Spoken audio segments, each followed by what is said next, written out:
토요일 아침입니다. 주일 말씀 다시 한번 생각하면서 또 한 주간도 말씀과 동행하는 하루하루 되시면 좋겠습니다. 오늘 본문의 말씀을 가지고 시기 만땅과 사기 충천이라는 제목으로 말씀을 나눴습니다. 기도의 응답으로 복음과 함께 그 복음의 능력이 나타날 때 믿고 죽게 돌아오는 자들이 더 많아졌죠.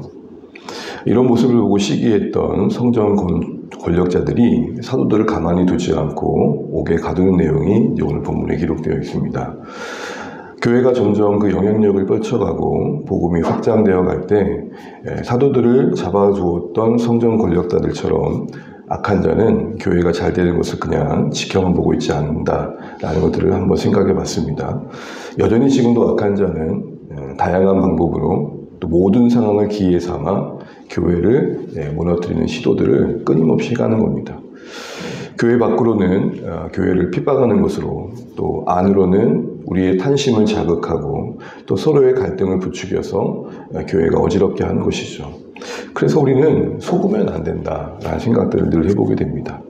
우리의 연약함과 우리의 부족함과 때로는 우리의 의도하지 않은 여러 행동들이 하나님 앞에서 그러기에 늘 살펴져야 되고, 또 이것이 악한 자에 의해 쓰여질 수 있다는 사실도 늘 염두해야 되는 것이죠. 그래서 가장 좋은 거는 우리가 또 하나님 앞에 늘 낮아지는 마음을 지키는 것도 되게 중요한 것 같고, 그때 은혜 안에서 다시 빨리 돌이키고, 또 그런 서로를 용납해주고 안아주고, 비 온 뒤에 땅이 굳는다고, 그게 오히려 더 그 다음을 더 만드는 그런 선하게 쓰는 은혜가 있어야 될 것 같습니다. 어쨌든 이렇게 악한 자의 쓰임받는 성전 권력자들의 모습을 우리가 이제 보게 되는데요. 그들이 가지고 있는 힘을 가지고, 권세를 가지고 교회를 입막음하려고 합니다. 근데 그런 시도들이 허무했다라는 게 어디서 드러납니까? 그렇게 해서 갇혔던 사도들을 하나님께서 주의 사자를 통해 풀어나게 하시죠. 기가 막힌 방법이었죠. 그런 그들을 잡아넣었던 그 사도들을 풀어내게 하시는 이 하나님의 일하심 속에서 대제사장과 그들의 대부분의 그룹이었던 사두개인 당파들은 하나님이 뭔가 하시고 계시는 걸 감각했어야 됐고 돌이켜야 됐습니다. 그런데 여전히 그들은 그렇지 않은 모습을 보여줍니다. 총회 멤버들을 다 모아서 사도들을 다시 불러내어서 재판을 하려고 했던 의도 속에는 이참에 이제 이들의 어떤 모든 활동들을 더 이상 할 수 없도록 결판을 내야겠다라는 마음이었던 것입니다. 그러니 이 기가 막힌 일을 듣고도 전혀 하나님의 일하심을 느끼지 못하는 것이죠. 그럴 수 있었던 것은 그들 안에 시기심이 가득했기 때문입니다.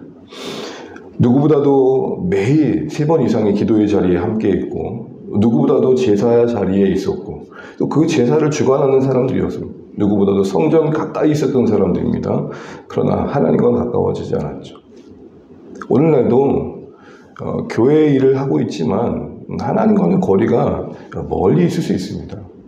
이런 부분들을 우리가 이 본문과 또 성경을 통해 보면서 우리 자신을 다시 한번 살피는 기회가 돼야겠죠.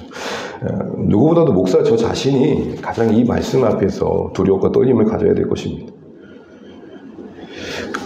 그렇게 다루어지지 않는 마음은 악한 자의 놀이터가 되었을 것이고, 그리고 그들 안에 있는 시기심은 점점 그들을 장악했죠. 시기가 만땅이 된 겁니다. 그리고 시기심을 추적해보니 결국 그들이 하늘의 시선이 있지 않고 땅에만 시선이 있다 보니 결과적으로 또 만땅이 된 겁니다. 땅 위의 것에만 관심이 있던 그들에겐 오늘 이루어지는 일들을 보면서도 뭐라고 이야기하고 있습니까? 뒤에 보시게 되면 24절에 이렇게 얘기합니다. 24절 보실래요? 성전 맡은 자와 제사장들이 이 말을 듣고, 이 말은 뭡니까? 부하를 한 명 보내가지고 옥에서 사도들 데려와라. 이때까지만 해도 사도들이 잡혀있는 줄 안 거죠. 근데 소식을 듣습니다. 어떤 소식을 듣죠? 빈 감옥을 듣습니다. 빈 감옥은 빈 무덤을 말합니다. 예수님의 부활의 능력이 교회와 함께함을 상징합니다. 성전 맡은 자와 제사장들이 아예 모르진 않았을 겁니다. 뭔가 이것은 하나님이 아니면 안 되는 일들이다 알았을 겁니다. 그런데 듣고도 염려하는 건 오직 무엇입니까? 이 일이 어찌 될까? 유불리만 따지고 있고, 그렇게 해서 더 복음이 확장될 것만 염려하고 있습니다. 그게 자신들에게 어떤 의미가 있는지를 해석하지 못합니다. 어찌 될 거가 아니라 어찌 할 거가 돼야 되는데 그 일이 자신들에게 손해될 것만 생각하고 있습니다. 왜요? 여전히 땅에만 관심이 있으니까. 그래서 그들은 식이 만땅입니다. 그런데 오늘 사도들은 그렇게 풀려난 현장에서 여전히 사기가 충천하고 있는 걸 보게 됩니다. 풀려난 이후에도 복음을 열심히 전하는 자리에 서 있습니다. 그런데 그들을 세우신 그 자리는 성전이었습니다. 다른 곳이 아닙니다. 아시는 것처럼 성전에서 이 복음을 전하다가 잡혀 들어왔는데 또 잡혀 들어갈 만한 자리로 몰아넣으신 거죠. 사지로 몰아넣은 것과 다를 바가 아닌 것입니다. 이런 이야기들 속에서 이런 질문을 해보는 거죠. 왜 하나님은 옥에서 그렇게 능력으로 건져내놓고는 결국은 그들을 또 옥에 가두는 상황으로 몰아넣는가? 여러분 이해되십니까? 성전에서 복음을 전하다가 옥에 갇혔는데 다시 또 옥에 잡힐 만한 상황으로 몰아넣으신다? 이런 하나님의 일하심 속에 결국 그들이 경험한 기적을 다시 해석하게 됩니다. 그들은 놀라운 기적과 같은 하나님의 일하심으로 구출되었지만 결국 이러한 이야기 속에서 다시 한번 확인시켜 주신 것은 오늘 그들이 복음을 전해야 할 자리로 다시 그들을 세우심을 통해서 끝까지 소명과 사명을 감당하도록 붙들어 주신 하나님을 보여주시는 거죠.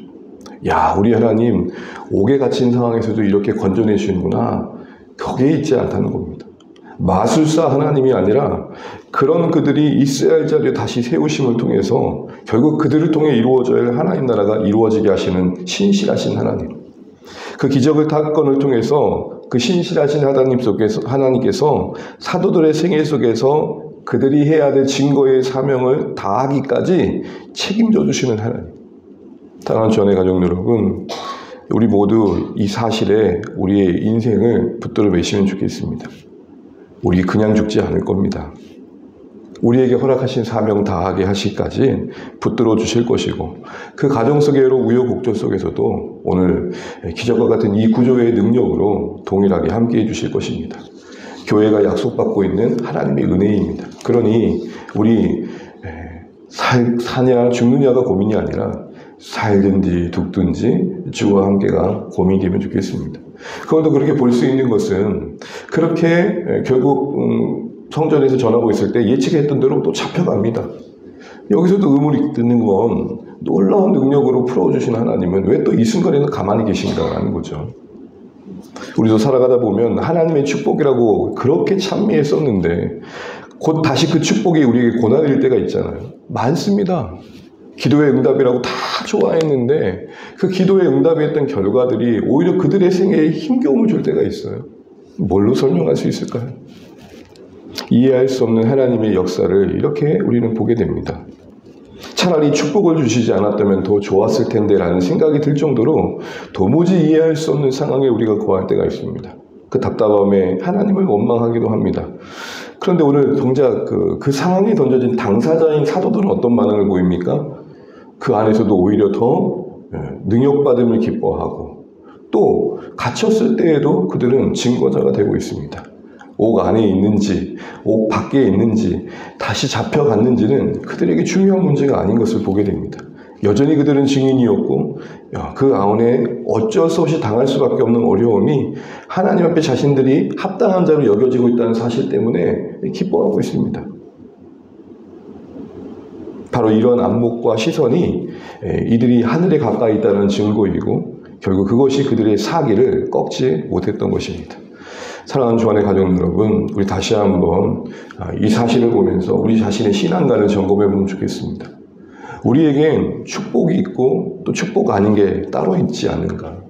내가 볼 때는 하나님 주신 축복이고 내가 원치 않는 것이 주어질 때는 하나님께서 날 축복하지 않은 것. 이런 이분법적인 해석이 아니라 우리는 어느 삶에 던져지든 간에 어떤 상황에 있든지 간에 하나님의 축복 아래에 있다. 왜요? 가장 하나님의 축복은 그 하나님 우리와 함께 하시는 거니까요.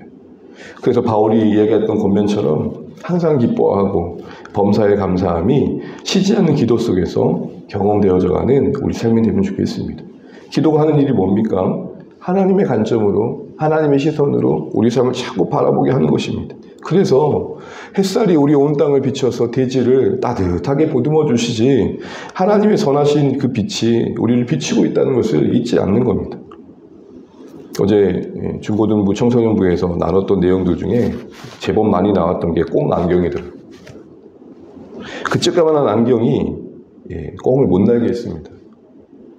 별거 아닌 것 같은 삶의 문제가 우리 눈을 가리우면 하늘이 없어진 게 아니라 하늘이 안 보이는 거죠. 결국 그래서 우리는 만땅이 되고 이 땅에 매이는 탐욕에 또 이 땅에 매이는 그 어떤 한계 속에 우리가 걸려 넘어지게 되는 것 같습니다. 그래서 우리는 매일 아침 날마다 우리 시선을 새롭게 하는 게 필요하죠. 주일에 나눠드렸던 것처럼 각자의 또 기도의 제목이 있으시면 좋겠고 또 누군가의 잘 정의된 기도의 언어를 빌려서 우리의 하루에 하나님께 나를 맡겨드리는 우리의 삶을 맡겨드리는 그런 매일의 하루의 시작이 있으시면 좋겠습니다. 그런 것들이 쌓이고 쌓여서 우리의 마음이 되고 삶이 되고 그 기도의 언어에 익숙해진 그 모든 우리의 사고 방식들이 우리의 삶을 대하는 시선들을 다르게 할 것입니다. 우리 이거 잊지 마시고 매일 하나님께 나와 기도하는 이 시간들이 더 소중히 여겨지면 좋겠고 이 하루아침 시작 기도회가 하루 시작 기도회 이 자리가 우리 사랑하는 성도님들 사모하는 자리가 되면 좋겠습니다. 살아가는 거 고단하죠. 매일매일 또 일을 하고 또 우리의 일들을 감당한다는 게 우리의 육체의 한계가 있습니다.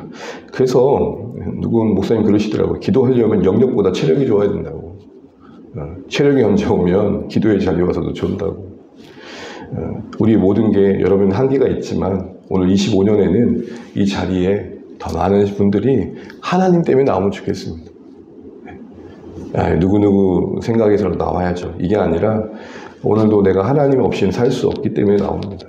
이런 마음들이 주안의 교회 모든 성도들 가운데 가득해서 그냥 신앙의 행위가 아니라 내 생명이고 호흡이고 존재가 기도가 되는 그런 은혜들을 구하시는 이 새벽 되시면 좋겠고 또 그런 은혜가 우리 주 안에 가운데 가득하면 좋겠습니다. 그래서 충천하여 사계를 지키시고 사기 충천한 우리 주 안의 모든 가족 되시기를 간절히 소망합니다. 기도하겠습니다.